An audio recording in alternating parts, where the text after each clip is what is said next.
spiritual development of the students.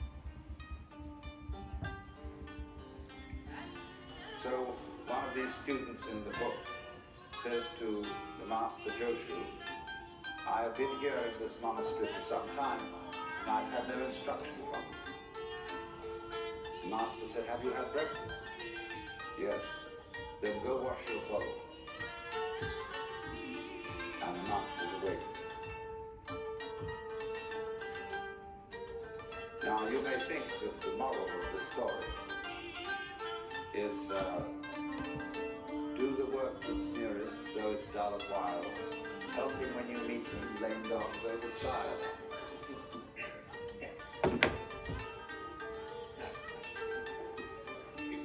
Or that the bowl might be a symbol of the great void, these all-containing universe. And probably the monk had washed it already, because they immediately after eating in Japan and China, in a monastery, they would take tea and pour it into the bowl and spill it around, wash it and wipe it out. So maybe he had already washed the bowl. In that case, you might think that the master was saying, don't gild the lily. Don't, to use a real nice Zen phrase, don't put legs on a snake or a beard on a eunuch. No, the point of that story is so clear that that's what's difficult about. And all these stories resemble jokes in this sense. A joke is told to make you laugh. When you get the point of a joke, you laugh spontaneously. But if the point has to be explained to you, you don't laugh so well, you force a laugh. There is some kind of sudden impact between the punchline and the laugh. And so in exactly the same way with these stories, there is expected to be something else than laughter, which is sudden insight into the nature of being. Nature of being, that sounds, very abstract. But it was go wash your bowl.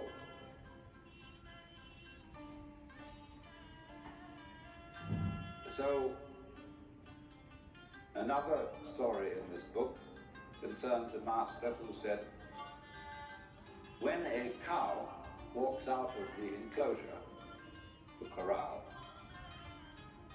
the horns and head, the four legs and the body all get through, but not the tail. How is it that the tail can't get through? And nobody could answer this. Another story tells of a certain master called Baijan, who was so good that he had hundreds of students, and they couldn't all be housed in one monastery. So he had to find one of the students who could also be a master. And so he arranged a test. He put down a pitcher in front of them all and said, without making an assertion or without making a denial, tell me, what is this? And the senior monk said it couldn't be called a piece of wood. And the teacher didn't accept this answer. But the monastery cook came forward and kicked the pitcher over and walked away. And he got the job. And the commentator remarks, maybe he wasn't so smart after all, for he gave up an easy job for a difficult one.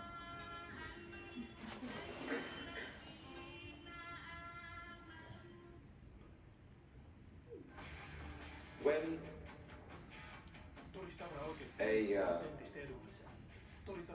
an inquirer about Zen came to a master, they often, they approach a Zen master with a kind of key question. What is the fundamental principle of Buddhism? Or why did the bearded barbarian come from the West? Because Zen is supposed to have been brought into China by a Hindu named Bodhidharma. Bodhidharma is always represented as having a huge bushy beard and very fierce eyes.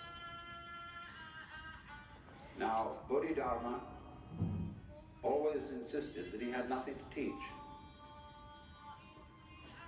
And so, why did he come? That's one of the fundamental questions. You might say to me, I've often said when I'm giving a lecture, I'm not trying to improve you. I'm not trying to persuade you to a certain point of view. That is to say, like a preacher would convert somebody. In fact, I have nothing to tell you at all. Because were I to presume that I had something to tell you, I would be like a person who picked your pocket and sold you your own watch. So you might say, then why do I talk? You might ask the sky, why are you blue? The clouds, why do you float around? Birds, why do you sing? And we've been busy trying to invent explanations for all this.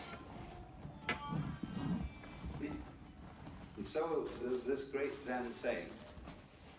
One of the old masters said, when I was a young man and knew nothing of Buddhism, mountains were mountains, waters were waters. But when I began to understand a little Buddhism, mountains were no longer mountains, waters no longer waters.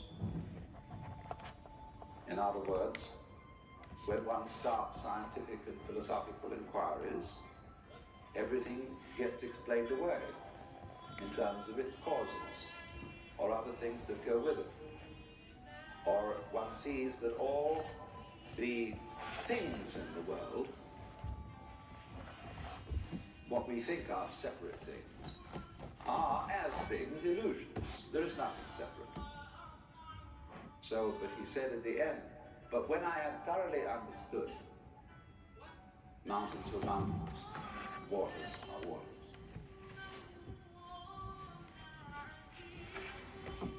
So, this is what's called direct point.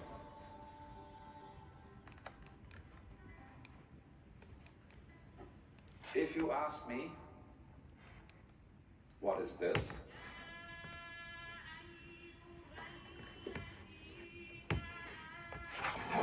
Is one answer.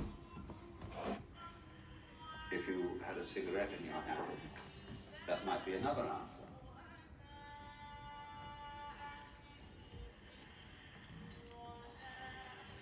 A Zen master was once talking with me, and he said, when water goes out of the wash basin down the drain, does it go clockwise or anti-clockwise?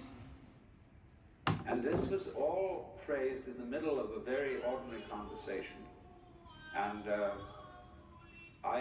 it just seemed like a speculative question.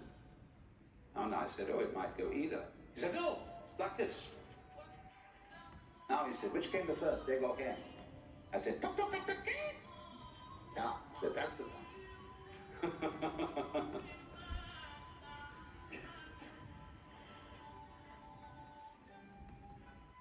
Now, it is saying too much, I warn you,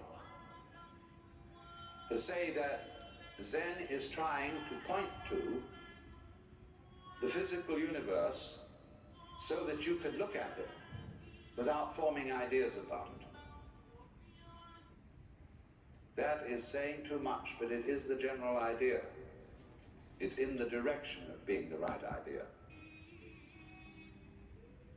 Zen people speak of the virtue of what they call mushin, which means no mind, or munen, no thought.